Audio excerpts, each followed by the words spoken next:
my name is Lin Yue, and I'm an executive director at a top investment bank. Hi Lynn, nice to meet you. Thanks so Likewise. much for being on the show. Thank you so much for having me today. I'm delighted. Excellent. So tell me, I have a millions of questions because obviously I've seen what you're doing in the background and I'm like, wow, I need to speak to you. So tell me, what is it you do today? So I work with institutional investors. So these are the large institutions like the pension funds and insurance companies. And then when they have investment needs, they need experts to help them. So it's our job to deliver investment objectives and then help them navigate really what matters with the current market and what matters in the future. So let's go back to the beginning. Where did you grow up? I grew up in China, so I grew up in Yes, mainland China. Someone that is not from England. This is so exciting. It's mainland China. So where in mainland China? So I grew up in a place called Harbin. It's in the northeast part of China. It's the 10th largest city, but it has 10 million people. Wow. And in terms of north, are we talking, is it like the cold part of China? Precisely. You'll probably see this, I think BBC features it every year. It has the largest ice festival in the year, I believe. Right. So you will see the Big Ben being built in life-size buildings entirely made of ice. So it's a major attraction. Wow, need to check it out, guys. Get on the plane. We're not allowed in though, so I don't even know if we'll be able to go and see Not it. yet, hopefully soon. Soon. So how was it like growing up there? How were you academically at school? Well, I think academically, I was one of those people who wanted to do sufficiently enough because that is what our parents care about. But then that gives me the freedom to do everything else that I want. Right. Because I think, just to give you the context that we were born all after the one-child policy. So if you look at our grandparents' generation, so for me, the part that they were from, that is the Japanese colony. For our parents' generation, they lived through a very turmoil time, but then it's the economic reform.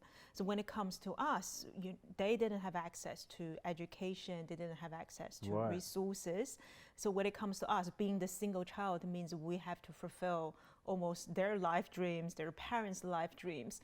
And then that often means that you have to study very well. That's your get away with everything card. If you don't study well, then the pressure is on. Whereas if you study well, then you have the freedom to almost do whatever you want. So, because I speak to quite a few, because I'm based in Cambridge, like you are, as we found out. So a lot of the people in my children's school, all of the parents I speak to, they say that because of the pressure is the reason why they wanted to educate their children here. Yeah. Is it that, so how was it, is it very stressful? Or do you not even know at that age that you're under that much pressure? I think you do know it's stressful because of, I think there are two things. One is the expectations that people have on you because you're the only child. So now I'm a parent, I can see, if the mom and dad only have one shot, they have to make this right? So, they have no choice. So really, you really have to, fulfill whatever that the expectations on you. But at the same time, I think the other factor is just the base numbers. China has 1.4 billion people. That means there are 10 million people sitting for this national entrance exams for university. But the top universities, they only have 10,000 seats. So I'll let you work out, the percentage that you need to go against to get into a good university. And then I think, now looking back, our educational system is not really about education. It's a huge selection process. That's why they make the exams as hard as possible so that they can pick, 10,000 of the 10 million people, which is quite different to here, I hope. And that's why I think a lot of people choose to have their children raised here. So then for your education, was it paid for by your parents, like a private school, or was it like a state school? I think vast majority are state schools. So I think the private school might only exist in the last 10 years. And then a lot of them only take people who don't have Chinese passports, so expats children. So vast majority of people will have to go through this system. And then the education cost, the actual cost of the school is fairly low. But then because it's so competitive and then the parents want you to do well, so you have a a lot of extracurricular activities. So I'm one of the first generation of people who have lived through this. I heard that this is the norm now, but how I grew up, for example, so I learned piano when I was 3, I learned English when I was 4, and then I don't know, I had dancing lessons, whatever. Every day was different. That was all privately paid. And so Hold on, you said 3 years old. You have a 4-year-old. He's not like so I don't know how. Like now look back, it's quite funny. Wow. But then, so can you play? So if I had a piano here, could you still play? I can, but not to the extent that I probably wanted. I did play it for quite a few years. And you did the grades? Precisely. Did you do up to grade 8? No. Okay. Wow, that's intense. And okay, so that's the academic side. What about socially? Was you a popular girl? Did you do sports?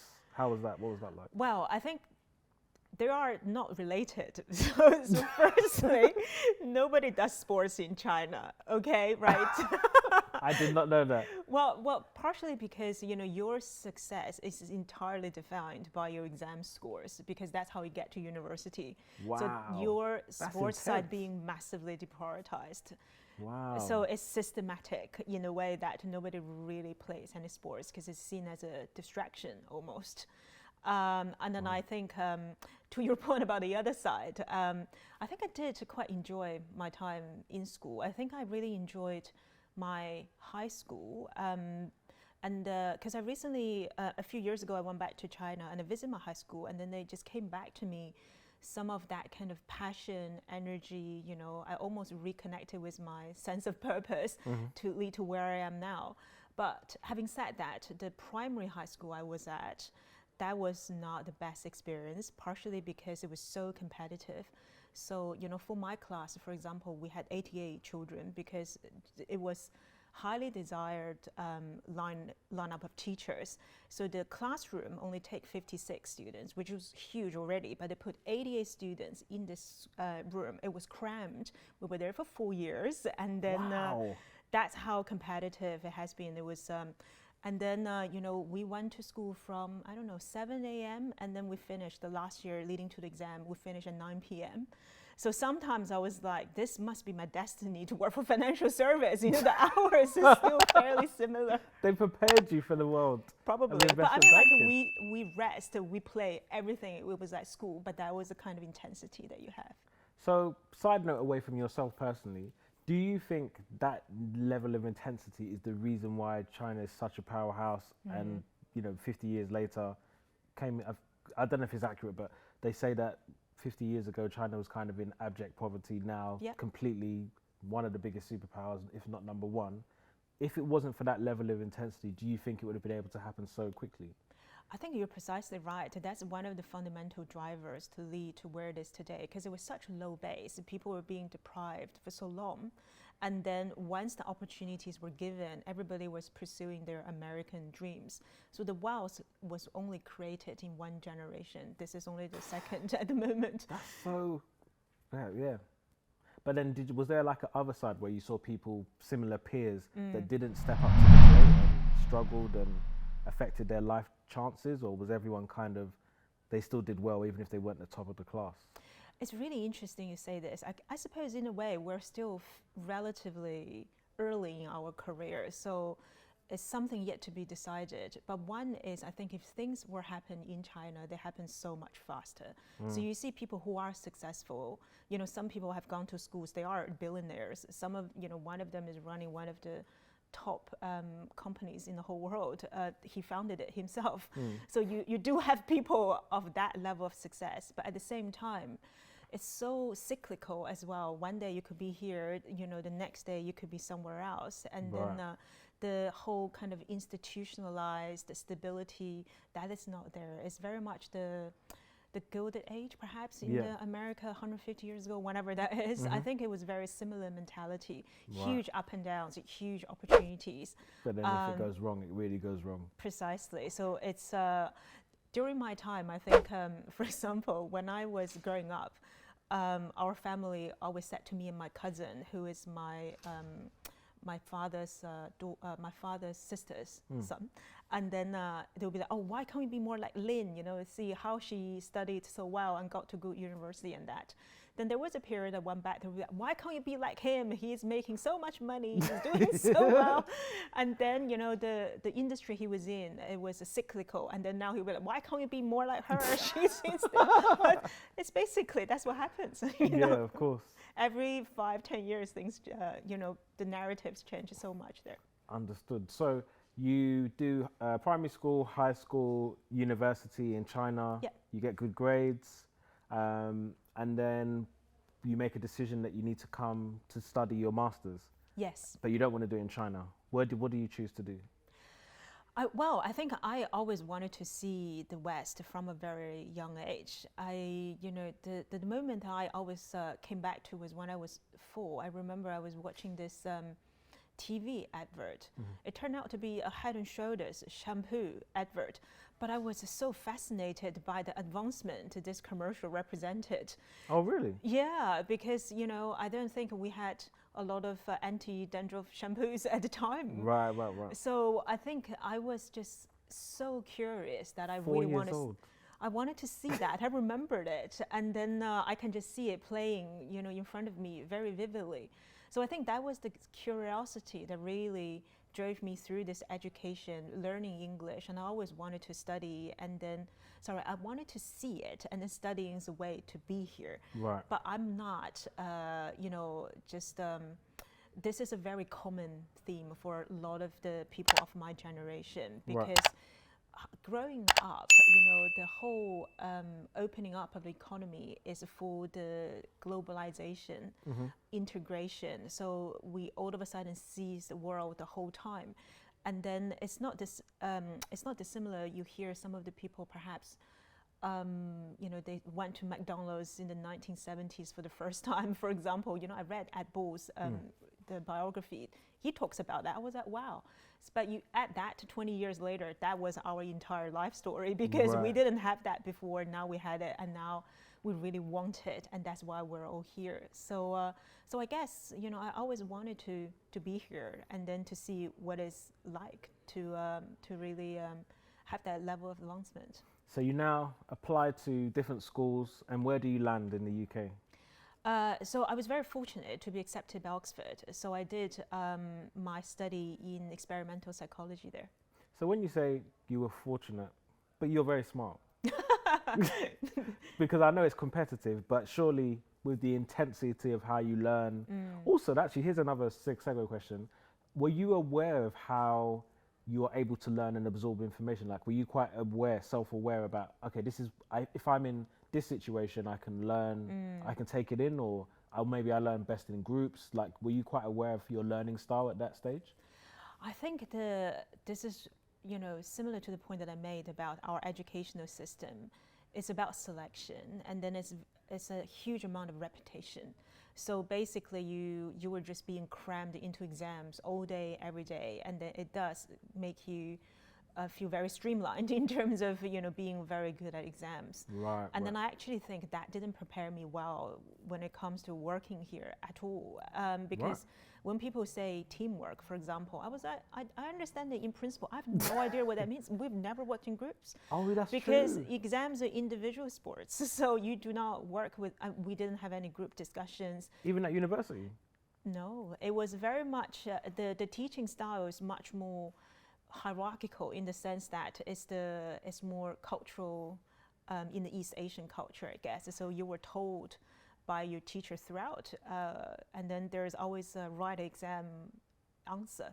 So you study that answer, and then you know, manifest it during exams. That's how you get ahead. So there isn't that much of encouragement in terms of forming your own arguments or playing as a team player, effectively. So collaboration is not a common theme? Not through the educational system, no, I wouldn't say.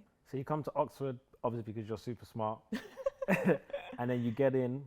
So is it a big cultural shock just to be in the West, in the UK at that time? I think I was so excited to even notice the differences, because also a lot of the experiences, those differences were expected. So I guess that was really exciting. And then there was a huge international students community at the time. So I think we were all playing quite nicely from that point of view. So in a way, I think the cultural difference only I started to experience a lot more once I started to work here. Whereas the studying time, that was actually, it could be just I was very naive at the time. I didn't know what was going on. But partially it was in university, you were still largely responsible just for your own exam results. So a lot of the other things didn't matter that much. Then in which case, you just play a part and then have fun, I suppose, which I had plenty of. Excellent. So you do 2 years master or 1 year's master? 1 year. 1 year. And then do you know what you want to do as a career at this stage? I think I didn't, or I did, in the sense that, so my family, they all came from like a finance banking background. So in a way, I did think I wanted to work in banking. But having said that, there was no investment banks in China. So nobody really knows what investment banks do. And that is a very huge barrier for people like us. It's just not easily accessible, to pursue an investment bank career. So it's there, but it wasn't as like we have banks here. Precisely. I think everybody knows commercial banks, but investment banks, that's relatively new in China. But even here, I don't think it's that accessible because investment banks, by definition, they deal with corporates. Yeah, that's right. They deal with institutions, so they always have a less of a touch, with the general public anyway. So I guess, my thinking process at the time was very much, is this really my choice? Because actually the Home Office made our choices because they said, look, you need a visa to work here, and there's 3 types of employers that can sponsor a visa. That's investment banks, that's consulting firms, and then it's the Big Four. So no, wait, the Home Office? Well, that's basically, if you're an international student, if you want to work here, that's your choices. So I Not always felt medicine or anything else? Or legal? Not easily, I suppose. Or, unless you study medicine. In terms of the ease of getting a working visa, you mean? I think a lot of the other employers say they perhaps don't have the need to recruit people internationally, so they are less equipped to sponsor visa, where these type of organizations, they are in there to recruit talents globally. Okay. I'm with you. So that's how I felt like, maybe Home Office had a real say about what I want to be doing.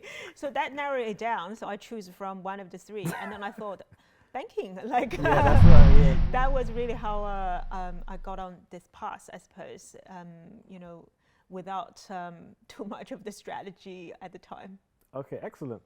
Forward.